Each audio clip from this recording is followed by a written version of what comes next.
There were once 5 cannibals who got appointed as engineers in this high-tech company. During the welcoming ceremony, the boss said to them, "Now, you are all part of the team now. You can earn good money here, and you can go to the cafeteria when you get hungry for something to eat. So don't trouble any of my other employees." And so the cannibals promised not to trouble the other employees.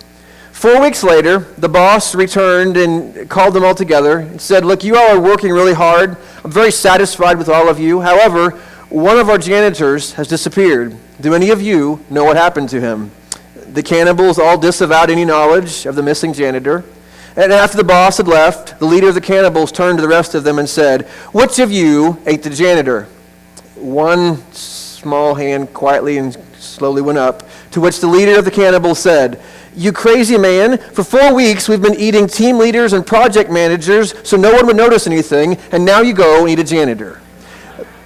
You see, in the world around us, it's sometimes easy to look at other people's leaders as say, you know what, they're not important as I am, and we understand and laugh about something like that because we would all insert someone else who's replaceable, but I'm irreplaceable kind of things. And it's easy to do that. It's easy in our world, isn't it, to pick at leaders. It's a popular thing. We have a voice through the internet to be able to say whatever we want, whenever we want, about anything. And so it's easy in this world to pick at leaders, and certainly we live in a culture that a lot of leaders around us have done some things that are probably easy to pick at. And so leadership was always one of those things in the world that is necessary. It is important. And it is something that I think as we think of Christmas and think about who Jesus is, I'm thankful that we have a leader like Jesus.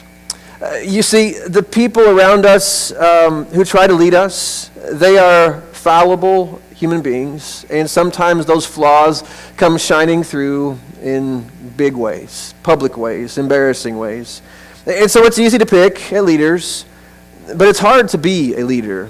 If you've ever tried to influence anything, you know that your insecurities or the uncontrollable things of life or the mixing of personalities and on the list goes, you know that leading and influencing something can be hard and can be a challenge.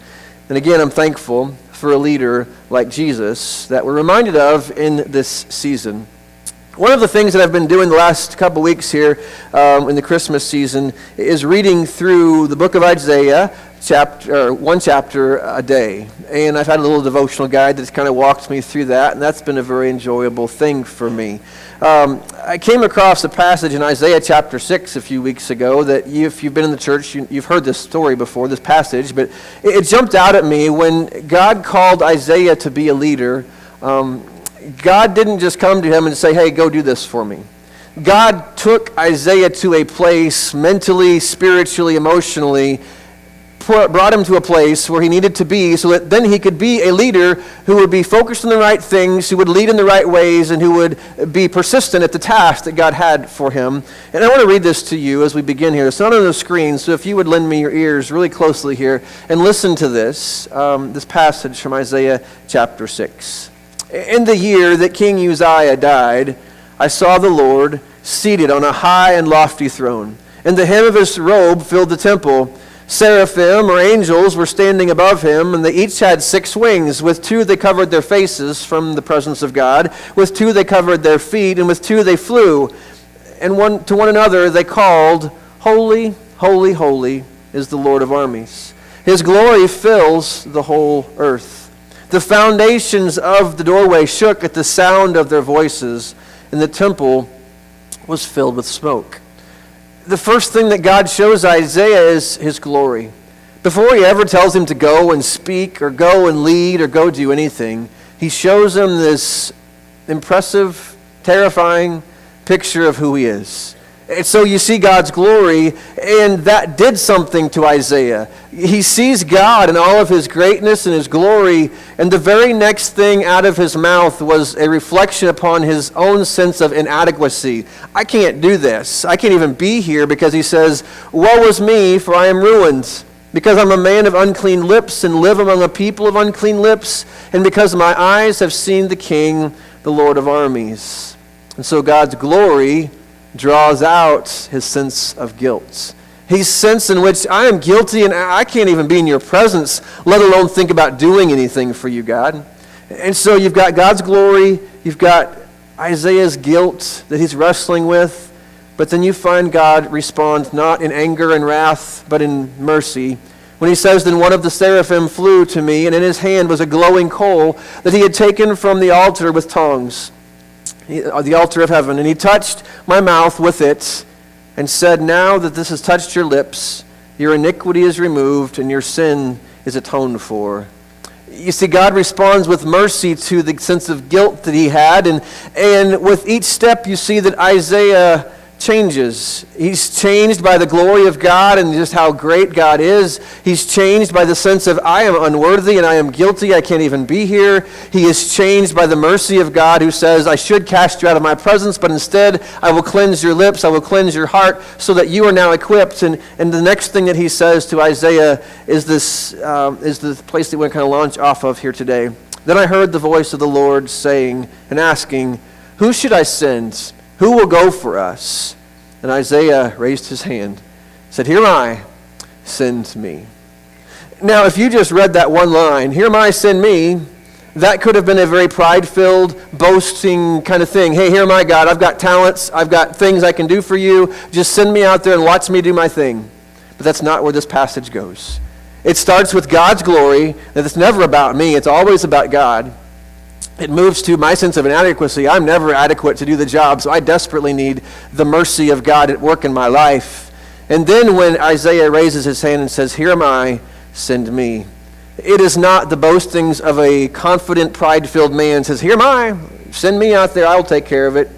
It is the admission and the willingness of a broken yet cleansed man who realizes there's nothing greater in all the world than the glory of God. So send me out there. I know I'm not adequate, but through your mercy in my life, I am able to go and I am able to serve and I am able to speak and I am able to lead for you. If you keep reading the rest of that chapter, what you find is that God is going to send him on a mission in which he's going to preach to a people who don't want to be preached to. And he's going to tell them words they don't want to hear. And so out of that sense of glory and mercy and ministry, there's this persistence that flows out of that. And so when you and I think of Christmas and we think of leadership, we don't oftentimes think of those things together. And yet I think what Jesus represents in his coming to us as Emmanuel is he draws us out to be influencers in the world. That may mean that you're an influencer who has a title, who has an office, who says, hey, that's a leader. And so maybe this challenges you in your role to use that role in a certain way. But maybe you don't have a nameplate that says, hey, you're a leader, but every one of you have influence in this world. There may be lots of people, maybe a handful of people. You have influence in this world. And so today I want us to think about Jesus as a leader. If you've been with us the last few weeks, you know we've been using the old hymn, the lyrics to the old hymn, O come, Emmanuel, to draw out some biblical images of who Jesus is in this Christmas season. That yes, Jesus is the baby in the manger, and that is wonderful, and we should celebrate that and welcome that. But it's more important for us to stop and think, who is the baby in the manger? And so over the last few weeks, we've looked at themes like this. We looked a couple weeks ago at that verse from O come, Emmanuel. It says, O come, thou rod of Jesse, which is a weird phrase that simply represents a dead stump with the little shoots of life that is growing out of it. And we drew out the idea that Jesus is life out of our dead things, out of our dead hearts because of our sin. He brings new life. Out of the deadness of our dreams, out of the deadness of relationships, out of the deadness of despair, that Jesus grows new life into us as we surrender our dead things to him. And last week we looked at another verse. It says, O come, thou day spring, the idea of a sunrise. The idea of the sun rising out of the darkness of night, and you and I maybe wrestle with the darkness of grief, the darkness of discouragement, the darkness of frustrations and pain in this world, and yet out of that darkness, a new day rises with the coming of Jesus, and we find that he is light. And so we move to another verse here today. It's this one. I think it's at the bottom of your sermon sheet, and it simply says this, O come, thou key of David, come, and open wide our heavenly home. Make safe the way that leads on high, and close the path to misery. Not Missouri. We want to come to Missouri. Misery, okay? Very good. So some of you say Missouri like misery. So we're not trying to ban Missouri here. But you get that. So what in the world is the key of David? What are we talking about here? With each one of these weird phrases, what you find is that you kind of have to dig a little bit, but once you dig, you find this incredible treasure right behind it.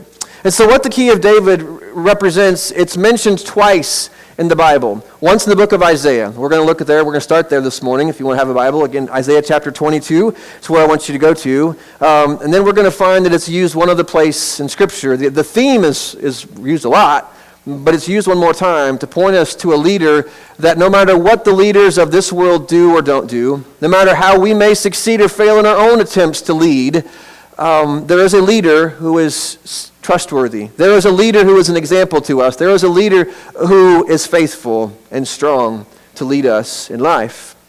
And so we're going to jump into that today and look and try to define this whole idea of what does it mean for Jesus to be the key of David. Well, we have to start with an exciting thing called a map, okay? I like maps. If you have a book in the Bible, the back of your Bible, to that book of maps, it's one of my favorite things to do, all right? Study maps, but if you're a geography person, you'll appreciate this. But this map, I think, introduces where we start today, okay? Because what you find is that little brown spot over there on the map, that's Israel. And this is about 700, 750 BC.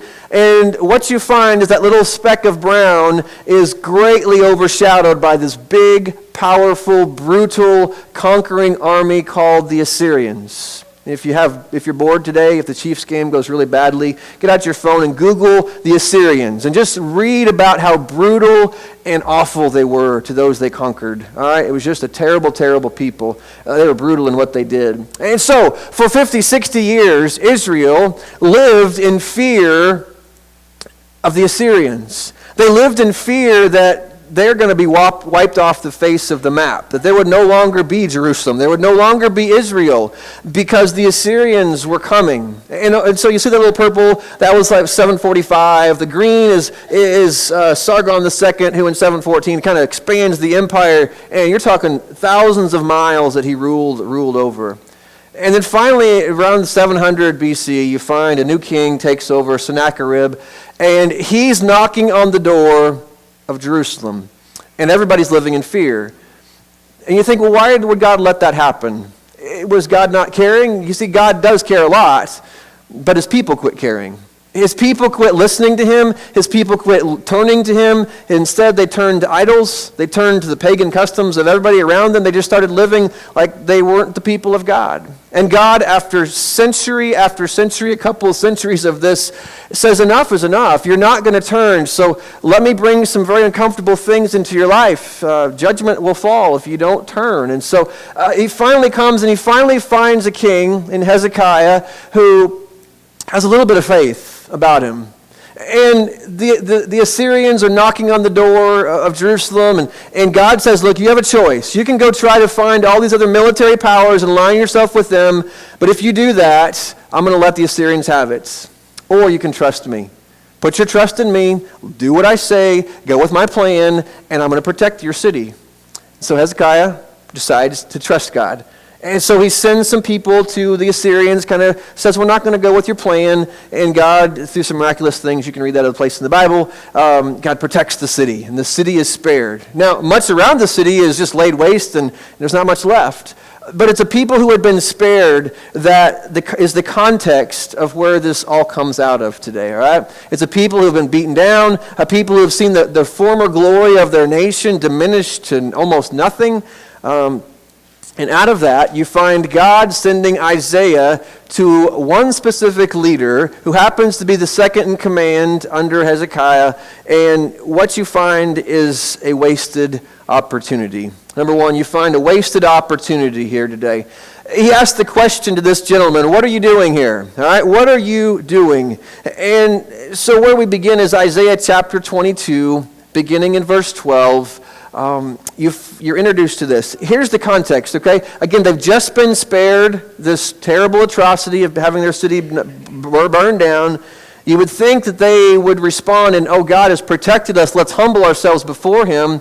But instead what you find is, we don't need God. We just escaped for another day. Let's live it up and have a good time. And that's what you find in verse 12, beginning of Isaiah 22. It says this, "The Lord, the Almighty God, called you to that day to weep and to wail, to tear out your hair, and to put on sackcloth." Okay? Those are weird images to us, but basically what that means is that I've called you to repent. In that culture, you would put stuff on your hair, you'd dress differently, you'd tear your clothes if you were really sorry for something, if you were remorseful for having done wrong. But that's not the response. They weren't remorseful over their idolatry or the injustice that they had allowed to be tolerated in their city. But you see, instead of remorsefulness, there's joy and revelry, slaughtering of cattle and killing of sheep. There's eating and drinking of wine. In other words, they're having a big feast, a big party. Let us eat and drink, you say, for tomorrow we die. Say, hey, we got another day. Let's live it up and have a good time, and we'll see what tomorrow brings.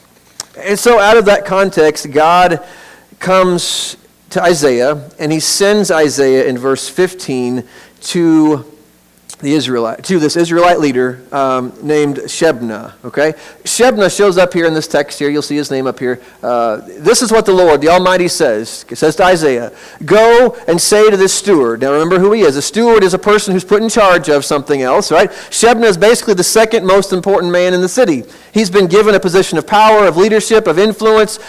He's been given the keys to the city, basically, and says, you know what? The king's busy doing his thing, so you're in charge of who gets to see the king. You're in charge of who doesn't get to see the king. You're in charge of everything that happens in this city.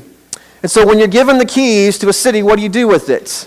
You have two choices. One, you can serve the people for their good, or you can serve yourself for your own good. And Shebna chooses the second. He chooses to take the privilege and the power that come with being second in command, and he uses it for himself. And that's what God sends Isaiah to him to rebuke him for. What are you doing here is the question. And who gave you permission? And then he goes on to give some examples of what he's doing. To cut out a grave for yourself here, hewing your grave on the height and chiseling your resting place in the rock. I think, what's the big deal? He's chiseling rocks. But what he's doing is he's building a tomb, so that after he dies, they'll bury him there, and generations to come will walk by this monument to Shebna the Great, and they'll all remember who he was and how great he was, and it's all about him. Instead of working at serving the people that were in need around him, those that were needing justice or help, he's building a monument to himself for after he dies. Then it goes on in verse 17 to say, "Beware, the Lord is about to take firm hold of you, and hurl you away, you mighty man." A little sarcasm in that verse. "He will roll you up tightly like a ball and throw you into a large country. There you will die, and there the chariots that you were so proud of will become a disgrace to your master's house." In other words, not only did he build monuments, he liked to drive the newest chariots so that everybody knew him. He used that position of influence for his own good, his own glory. Everybody sees Shebna, how great I am because of the nice chariot I drive and the monument that I'm building for me, that you're going to remember me someday. It says, in that faraway land, you'll become a disgrace to your master's house. And so, verse 19 says, "I will depose you from your office, and you will be ousted from your position." So one man, Shebna, is given a position of leadership, and he uses it for his own advantage, his own good, his own glory. And so God says, enough of that. I've got plenty of leaders like that. I need someone different. And that's where the next verse comes in verse 20. "In that day I will summon my servants." And anytime you see that phrase, my servant, in the book of Isaiah, you need to pay attention, because that means a person who has been faithfully walking with God. Later, when it talks about who the Messiah is going to be, he'll use the phrase, my servants. That's faithful to God kind of talk. Isaiah is called my servant. Others who are faithfully walking God are called my servant. So I'm going to summon my servant, and here's the second guy, Eliakim, son of Hilkiah. And he's going to dispose Shebna, but he's going to replace him with Eliakim, who has been faithful to God, who was not out to build his own glory and make himself look good through his position of influence.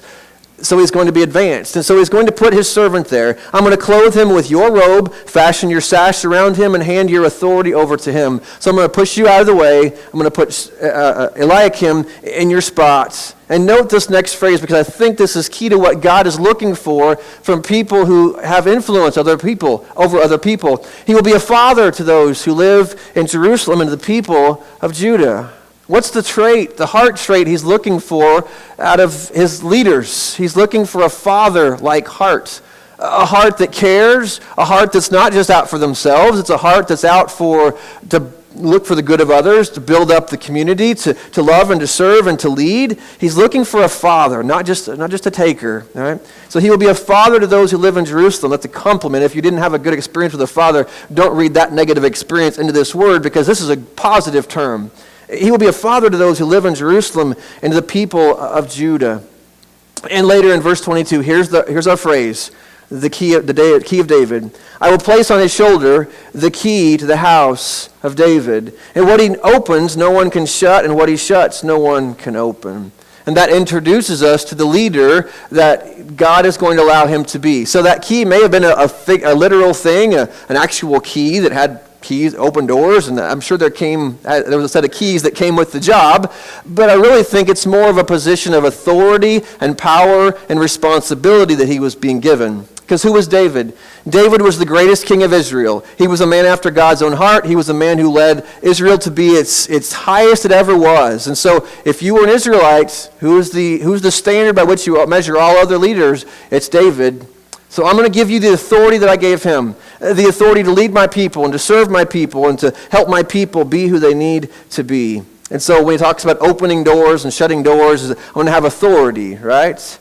And so there's that first image. And so when you sing that song, "O Come, Thou Key of David," what you're doing is you're talking about his leadership, that he's going to have the authority, the wisdom to lead, the heart to lead. You're going to be talking about someone to lead us well.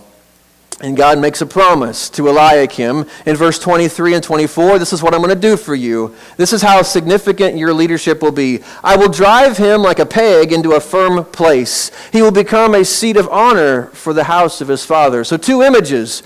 I don't know if you've ever had a coat rack that didn't work very well. I mean, you put a nail in the wall, you put a picture on it, and the nail doesn't hold in the wall. If you invite me over to hang pictures on your wall, that's what's going to happen, okay? And so if I put a nail in the wall, I hang the picture up, and clump, it falls off. That it didn't hold, right? But that's not what Eliakim's going to be like. Because of his firmness of character, God is going to drive him into the wall, and he will be firm, he will be strong, he will hold the weight of what's needed of him in the moment. And so he will be a leader like that. And he will become a seat of honor in the house of his father. And so he's going to be worthy of God's honor. People are going to look at him and say, hey, he's a man worth following because of the heart that he has to lead us and care for all the people. And you get that from this next part. All the glory of his family will hang on him. All right, he's carrying the weight of leadership. It's offspring and it's offshoots. All of its lesser vessels, from the bowls all the way to the jars. Okay, so when it talks about bowls and jars, he's talking about the least of these. Right, all the times leaders, especially Shebna, he was just concerned with the elites. Who's going to benefit me by if I connect with them? They can pay me, or they can bribe me, or they can advance my cause. But Eliakim is presented as a man who's going to care for the least of these as well. And so you get two different styles of leadership. One who is given the opportunity to serve and to lead, and they use it for themselves. Another who uses it for the good of others with the heart of a father. And it's out of that example that you begin to see, what is that song? What is the Bible drawing us to think about? It's drawing us to think about Jesus as a leader who is good and strong. And so where does Jesus show up in this text? Well, that's what we come to next. Because there's a second thing I want you to see here quickly, that there's a weight that no one can bear. All right? There's a weight that no one can bear, and that is the weight of leadership that Israel was under. And verse 25, if you read the next verse, it kind of makes a sudden shift. All of a sudden, God is promoting Eliakim. I'm going to drive him in the wall. I'm going to give him a seat of honor. It's all going good. And then you get to verse 25, and it says this, "In that day declares the Lord Almighty, the peg driven into the firm place will give way." He's not going to be able to ultimately stand underneath the pressure of what's coming. Because Israel was in a time where God's judgment was coming. Their hearts continued to be hard towards God. They didn't care what God said. They didn't want to do his ways. They had completely turned away from him. And so God's judgment was coming. And so a good man could do some good things to stem the tide and to serve the people. But under the whole weight of everything that was coming, one man could not bear that. And so while his ministry, his leadership would go well, ultimately the weight of God's judgment on the people of Israel, there weren't enough Eliakims to hold the weight up. And so it would collapse. It will be sheared off and it will fall, and the load hanging on it will be cut down.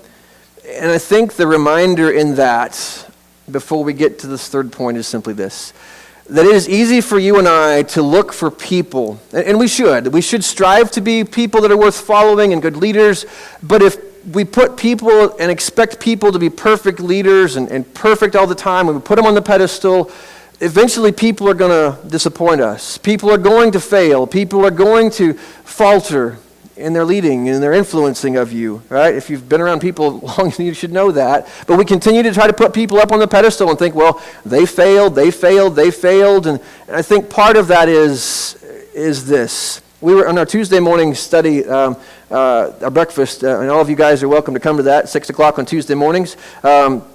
We started a study on marriage this week, and there's a definition of marriage that came out of that I thought was helpful. That a marriage is a flawed person married to another flawed person in a fallen world. Okay? And dating websites don't put that on their headset. Hey, come find another fallen person and you can be fallen and broken and messed up together. That's not what they advertise, right? It's because we want this pretty dream, but really a relationship, a marriage, anything like that is a fallen person married to another fallen person in a fallen world. But the definition ended with this: but with a faithful God. You see a fallen person in a fallen world, but thankfully there's a faithful God who helps. And so when you look at that and you think, you know what, here's Eliakim, and he's going to be a great leader, but he can't do it. He's not enough on his own. Where do we look? That leads us to look to the third thing I want you to see here. I want you to look towards a worthy candidate to lead a God-sized work. Eliakim was a godly and faithful man, but he was no Messiah. He was no Jesus. He could not do what needed to be done ultimately on his own. And he did his best, and he served, and God honored him for that. But I love the idea that in the book of Isaiah, if you read it and you just begin to look for passages that speak towards leadership, it's a lot of things. That God both attacked Israel for the lack of leadership or the abuse of power and privilege that they were taking advantage of in that culture, and the kings and the rulers like that we've looked at here this morning. But out of that disappointing leadership was created a hunger for a leader who would be faithful and true. And so what you find is verses that show up on lots of your Christmas cards. In Isaiah chapter 9, verse 6, you find the Messiah being referred to in these words: "For to us a child is born, to us a son is given, and the government, leadership, will be on his shoulders. And will he be able to bear it? Yes, because he will be called the Wonderful Counselor. The things that he says will be good and true and helpful. He is a mighty God. He is strong." Not like Eliakim, who did the best he could, but he didn't have the strength in his character, his nature, to be what he needed to be. But there's a mighty God who is strong enough to bear the burden of leadership. The everlasting Father. You see, good leaders come, good leaders, eventually, the best of them, they die. They're not everlasting. But yet, Jesus, as our King, is everlasting, so we don't have to worry about, well, he's good today, but what will happen tomorrow? He'll be there. He's the Prince of Peace. Goes on to say in verse 7, "Of the greatness of his government and peace there will be no end. He will reign on David's throne and over his kingdom, establishing and upholding it with justice and righteousness from that time on and forever. The zeal of the Lord Almighty will accomplish this." And so the Bible begins to point us in hope, 700 years before Jesus shows up, hey, someday a leader's going to come. And the people of Israel were just overrun by one leader after another who just took advantage of them and took their stuff and killed their children and did all these terrible things to them for the next 700 years. It's a terrible, terrible story. But finally, Christmas came, and Emmanuel showed up, and a leader came who would love and who would lead the people. Not just the big, powerful people that could benefit him, but one who came for the least of these, for the blind, for the leper, for those overlooked. And so what you find in the rest of Scripture is that in the story of Jesus, Jesus uses this key theme, this authority theme. If you remember Matthew 16, Peter, after watching the incredible things Jesus did through his miracles, he saw his power over nature, he saw his power over demonic influences, he listened to the way he taught and the way he spoke and the way he just commanded and did everything he did. He makes this good confession when he said, "You are the Messiah, the Son of the living God. And Jesus responded to that with key language, with authority language. And he says, Peter, because you have said that, I tell you, you are Peter, and on this rock, on the truth of this confession, on your faith in who I am, I'm going to build my church, and the gates of hell itself will not be able to stop what I'm about to do. And I will give you the keys of the kingdom of heaven. Again, that authority language. I'm going to give you the keys, Peter, and whatever you bind on earth will be bound in heaven. Whatever you loose on earth will be loosed in heaven. And so what do you find? You follow the story through. Jesus dies. He's raises again. The apostles gather a few weeks later, and they all stand in Jerusalem. And they begin to preach the message of Jesus crucified and risen again. And they pronounced it through faith in this resurrected Jesus that a door is open for you. That he opens it with his message of the gospel. And a door is open to the salvation. That we can be forgiven of sin. That we can have a purpose and a hope for our future. That life becomes not just the mundane things that we do each day. It's tied to this big picture story of what God is doing in the world and the universe. Our lives are transformed. A door is open for us. And while one door opens, the door that's full of shame and guilt and fear of hell is closed through faith in Christ. And so Peter opens, and the apostles go about, read the book of Acts, and what you find is that continue the open door to the Jews, to the Samaritans, to the Gentiles. All over the world this message goes, and it continues to travel today. But then you come to the end of the Bible. You find the book of Revelation.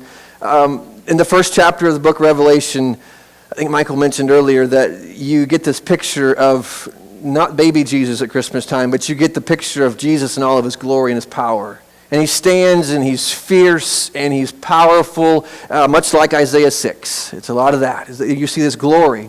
And then in chapter 2 and 3, he writes 7 notes, 7 letters to 7 different churches. Some of them are letters that chastise them because they're not living faithfully like they should have been. But others are notes of encouragement to say, you are being faithful, it is hard, you are being persecuted, they're running you down, they're trying to destroy you, but I see it, and I'm comforted, and I'm comforting you, and I want to be your help. Keep following me. Don't stop making me Lord. Don't stop making me your leader. Keep following me because I'm with you. And the book of Revelation chapter 3, beginning in verse 7, you find the second time that the key of David shows up in the Bible. It says this, to the angel of the church in Philadelphia writes, these are the words of him. This is Jesus, who is holy. He is perfect in what he does. He is true. And he holds the key of David. There's that language again, right? It takes it from the book of Isaiah and he uses it. It's a picture of authority. It's a picture of power. It's a picture of who he is. What he opens, no one can shut. And what he shuts, no one can open. And there's that image that John uses to show us that Jesus is the final and faithful steward of God with the heart of a father again who cares for his people. And how do you know he cares? Listen to what he says to his people who are suffering in verse 8. I know your deeds. See, I have placed before you an open door that no one can shut. So what has he provided with? An open door of salvation, keep preaching, keep inviting people to know me. An open door of service, keep serving your community, keep reaching out to people. It says that the opportunity is there, but your strength is weak. And I know that you have little strength, yet you have kept my word, and you have not denied my name. You're pushed to deny me, but you didn't. So I see you're standing, I'm proud of you. I see what you're doing. Verse 9 goes on to say, I will make those who are of the synagogue of Satan, who claim to be Jews, though they are not, but are liars, I will make them come and fall down at your feet and acknowledge that I have loved you. So what's he saying? I'm going to fight for you, right? These people that are attacking you, these people that are trying to destroy you and undermine you, I see it. And a day will come, I'm going to fight for you, and they will have to confess they were wrong, and you are my people. I will fight for you and defend you. Verse 10, he goes on to say, since you have kept my command to endure patiently, I will also keep you from the hour of trial that is going to come on the whole world to test the inhabitants of the earth. In other words, I will deliver you. You are in a hard time. Life is hard. The world is a difficult place. I will deliver you. I will lead you. So don't stop following me. Then finally in verse 11 and 12, I am coming soon. Hold on to what you have so that no one will take your crown. The one who is victorious, I will make a pillar in the temple of my God. Never again will they leave it. They didn't feel like pillars in their community. They felt like little pieces of grass that were just blown here and there because of the hardship and the struggles they were in. But he says, hold on. Don't quit on me. Don't quit following me as your leader, because a day will come and I'm going to build you as a pillar in heaven, and you'll never leave it. It'll never be moved. You will be firm and fine and in a beautiful place. So trust me as your leader, Jesus invites them. Keep following me as your Lord. I appreciate what John Stott does as he summarizes this passage. He says this about this, that the open door stands for the church's opportunity. The opportunity is to share salvation, to grow in salvation, the opportunity to serve. The key of David stands for Christ's authority. Matthew 28, verse 18, Jesus stood before his disciples. Because of his death and his resurrection, he said, I have been given all authority in heaven and on earth has been given to me. He is the ultimate leader. He is in a place of power and authority, and the pillar of God's temple for the overcomer's security. So ultimately, when we look for a leader, we're looking for someone who helps us seize the opportunities of life and live in a safe and secure place that Christ's authority brings, and the hope of, hey, this is going to pay off. We're going to get somewhere and make a difference. That's the security. And so Jesus as a leader is trying to lead you and trying to lead me. Just like he's trying to provide life through the dead things in your life and trying to provide light in those dark places, he's trying to provide leadership for your life. And I just want you to think today, are you bringing a heart like Eliakim, who comes and says, hey, I know I can't do this on my own, or like Isaiah even, I know I'm guilty before you, but I'll surrender myself, and through your mercy, would you use someone like me and use me to influence the world, to lead other people for your good and your glory. And so I just want you to ask today that yourself, if Jesus is your leader, he is always going to be leading you toward righteousness and holiness and mercy and compassion and integrity. If your life is moving away from those things, then you're not following Jesus as leader. Because if he's leading you, you're growing into those things. And ultimately, there is only one man on whom we can hang all of our hopes and rest assured that he will not fail us, and that is Jesus. And I am thankful for a leader like Jesus, because no matter what leadership role or influence role you have, you will become a better leader when you're looking to the leader who is worthy of all of our attention and our hopes, who is able to hold on to all of our hopes and our dreams. So there's one Lord Jesus. He is the one who has the keys, and he has opened the door to heaven. And through the gospel, through our belief in Christ's death, resurrection, we can find that hope. We can find that new life that he has opened for us. And he has shut the door to fear, to judgment, to hell. And we live in this beautiful place of salvation for those who respond. Jesus is God's secure peg, and all the Lord's house holds upon him because he has the shoulders to hold it. The government rests upon him. And so today, I just want to encourage you and ask you to think with me about your life. Every one of you and me have influence over people. I just find it challenging as I look at those two stories in Isaiah to think, what are we using that for? Are we using it for self-promotion, satisfying something about ourselves? Or are we striving to pursue help and the benefit of God and the ministry of other people and helping them see Christ through our influence and through our life? Would you pray with me, please?